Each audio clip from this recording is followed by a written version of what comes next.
Alright guys, today I'm going to work on a project that I've been procrastinating for quite a long time. This is the Grendel P12. If you remember, several years back I made a video on a disassembly of telling you how to take this apart. And I've had numerous people ask me, okay, how to put it back together. Because this is a bear. I mean, this is probably one of the worst firearms you'll ever have to take apart, put that together. But the procrastination is over, and I'm gonna finally show you. I have fixed this gun. Take the magazine out, show clear. If you can see,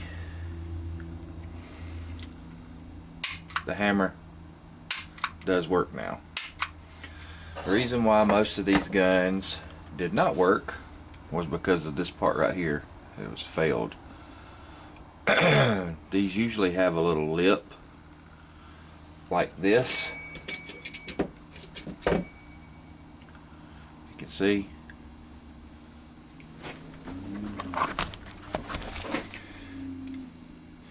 The spring usually has a little lip here that hooks underneath the retaining screw rod, and you have to actually wind it around one time to set the hammer.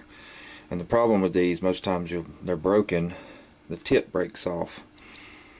And I have tried for years, probably 5 or 6 different springs I've tried. This is one I tried to build just to get the dimensions and spring tension, where I got this one actually to go in and work and make the hammer move. It wouldn't give it enough pressure to actually set the round off. So we're just going to alleviate that altogether, which is something that I've scoured the internet, pondered, was going to create myself, until I finally come across this company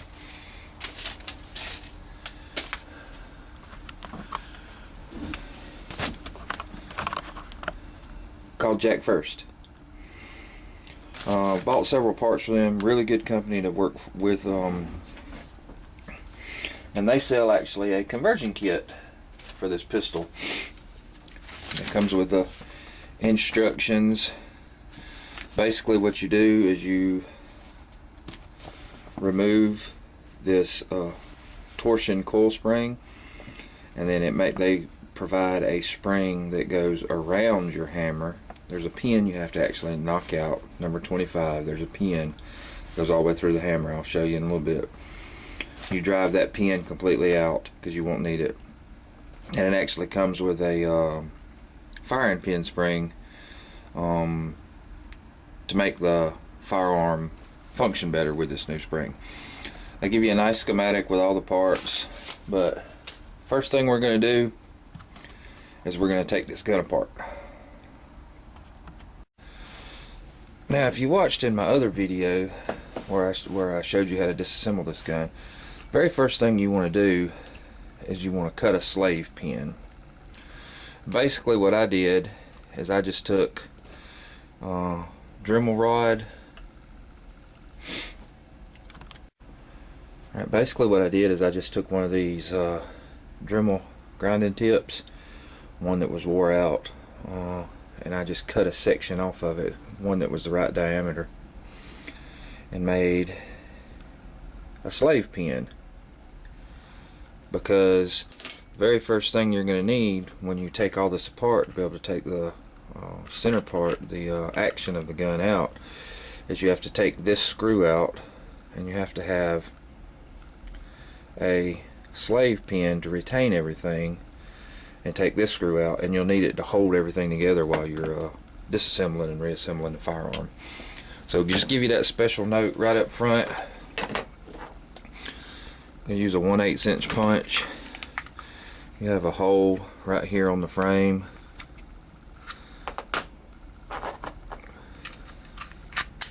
You'll see that if you pull it all the way back, it does not line up. So the gun is empty. I just cradle it in my finger and kind of line up that hole like so, and then you're just going to hold pressure on it.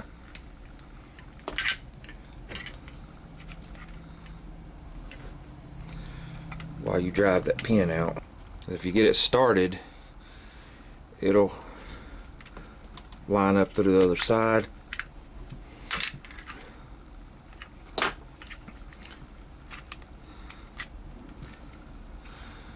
Like I said, this is one of those guns that is a pain in the keister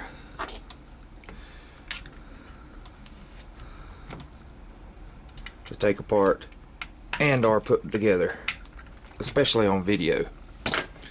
Get a smaller diameter punch. That one's started. Now push that all the way through.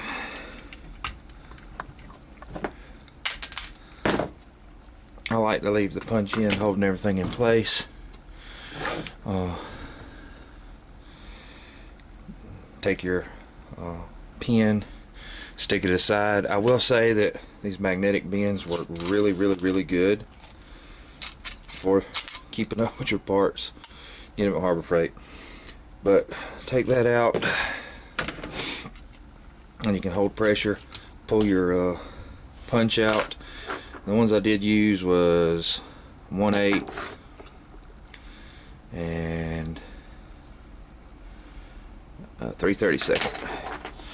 Let out, you can take the slide completely off of the gun. I might have to pull the hammer back a little bit.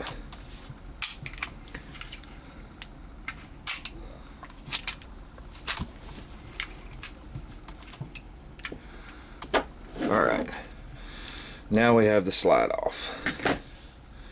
You can take your recoil spring and recoil rod, operation rod, whatever you want to call it. Stick them to the side. Take your barrel, drop it out the bottom.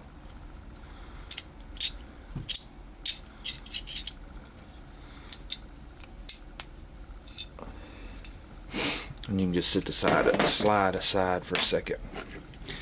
Now if you see the orientation of this spring, basically there is a pin that comes off of this hammer that your original spring rides in. Then you have to cock it up underneath this little piece right here, actually over the top, and wind it one time. And the only metal part of this gun is this little frame insert right here, so it is very much of a pain. So basically I'll pitch that old spring, because like you said, I've got the new one, and it goes right around here, and it's just like a little lever spring. You can make these yourself. The only caution is getting the spring tension right on this. Alright, so basically the next thing you want to do to this, what I do is I take us a Torx screw. I don't know what size it is. Looks like it's a Torx T2. And you just want to screw one of these screws out from the frame, right?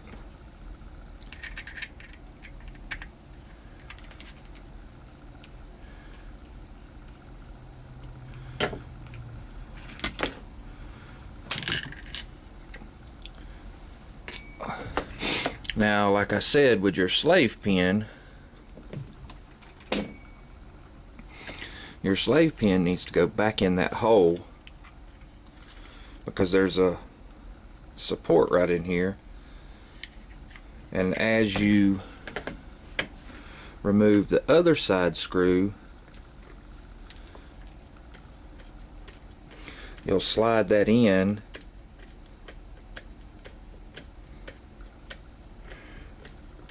from the back side. So what I do is, as I'm loosening this up, I'm pushing pressure in on this to hold everything in place. And while you're doing it, I mean, you can actually use a punch, but naturally when you're trying to put this piece that goes back in there in the gun, you can't put the punch through the frame. So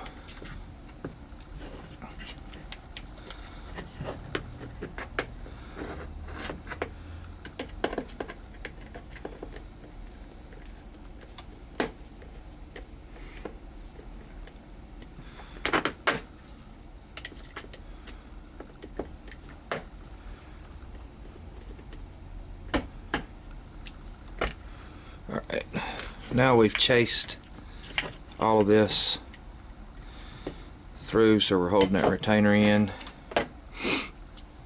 Put our spring over there. Now that we have that, you have to put your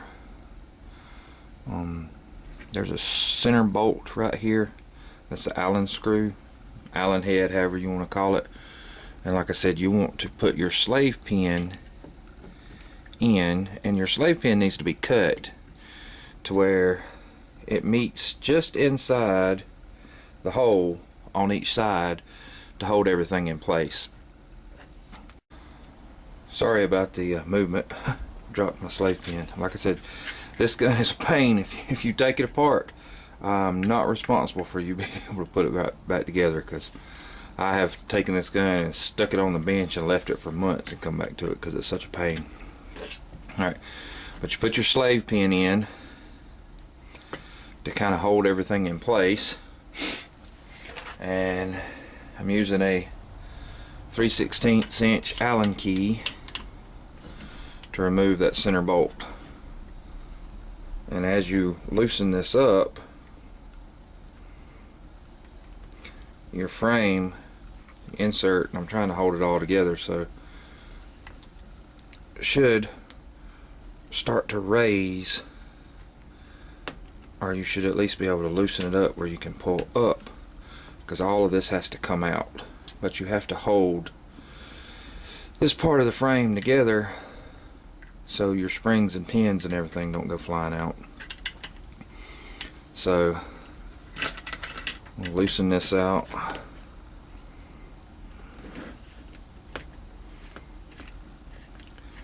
Remove it, loosen it, however you want to call it.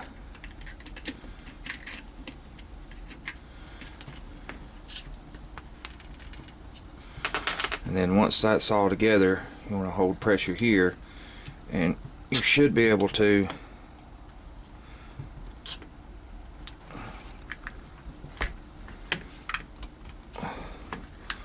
pull the center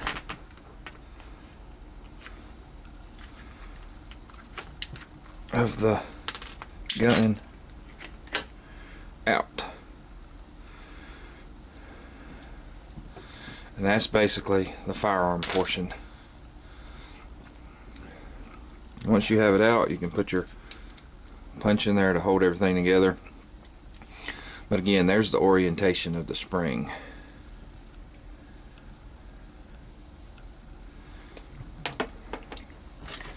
Now, a lot of times this will kick out. There's a spring. This is the lever spring for the slide stop. It goes underneath one side and actually fits inside that recess. So one side puts down pressure on the lever, and then the other side gets pushed down on the this other rod over here, which is the trigger bar. Yeah, one side of the spring. So basically, one side will go up inside your frame and rest on the trigger bar to hold pressure down, and the other one will hold pressure on your slide stop. Okay, so again, we'll set those to the side. You do have one screw right here. You want to take that out. But what it is there's a vertical piece that goes up through here that connects into the trigger bar. So you'll take this screw out.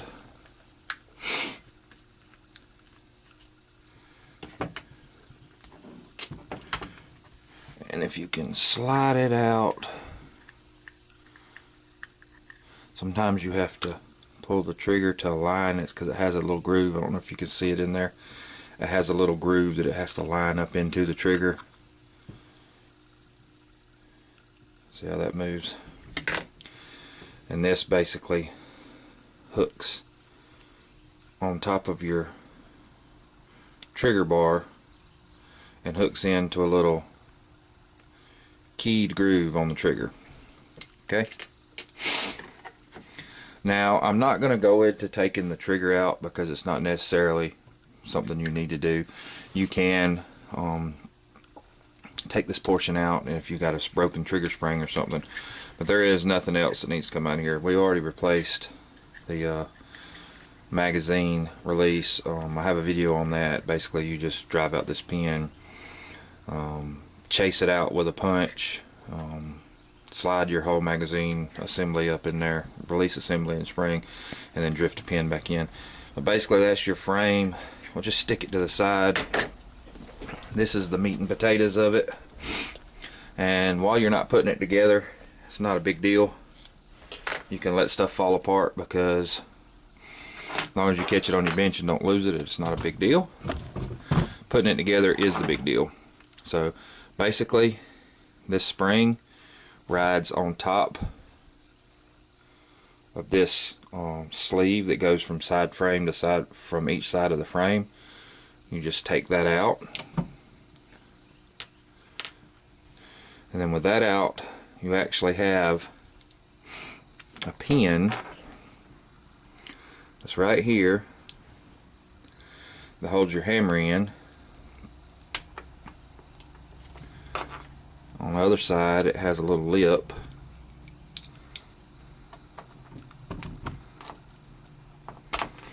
And a lot of these parts are old and slightly beat and bent, so you might have to give them a little persuasion with a little tap just to get them out.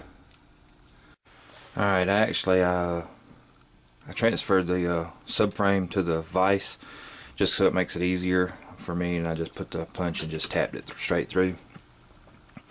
I will caution you, if you put them in a vise, use padded. I usually put little pieces of leather just to protect it, and you don't want it super tight. This part will compress and flex, and you don't want to distort it. But basically, with that pin out, you can take your hammer and spring, and the orientation of them would be like so. Now, typically on the hammer, you will have a pin that will be sticking out like so. This is not the exact pin, I just wanted to show you. You just turn that upside down on your vise.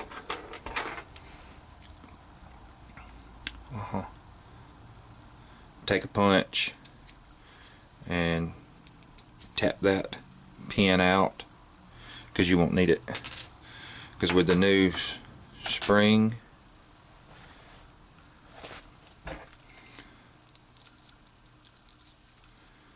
all it is just a little lever spring. It makes putting this gun back together so much simpler. So basically, I can take this out of our vise. Alright, now we've got everything out, we can just take this subframe out. The screw will come out, the retention screw for the subframe, just a Allen key. It's like a head cap screw, whatever you want to call it. And that's the frame. That is what's considered the firearm. We'll clean everything up, and I'll show you how to put it back together.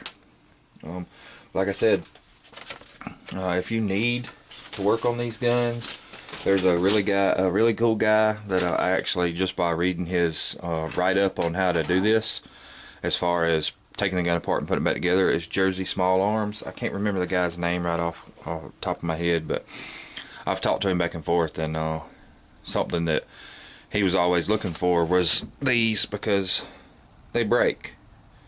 And I've even contacted a spring manufacturer, and just to get one of these made to this specification would cost me $750. Now if I ordered 10,000 of them, it'd be different, but there's a lot of these guns laying around broke because of that one problem. Once you put it all back together and fix that problem, it's a pretty decent little shooting gun. I mean, for a belly gun, for what it is, you got to think this is basically the predecessor to the Kel-Tec P3AT. but it has 10 rounds, and with that hammer it has single strike, double strike capability. So every time you pull it, if you have one that don't go off, cheap rounds, bad rounds or something, you can just keep pulling the trigger till it goes off. And for a little small package, you got 10 rounds of 380.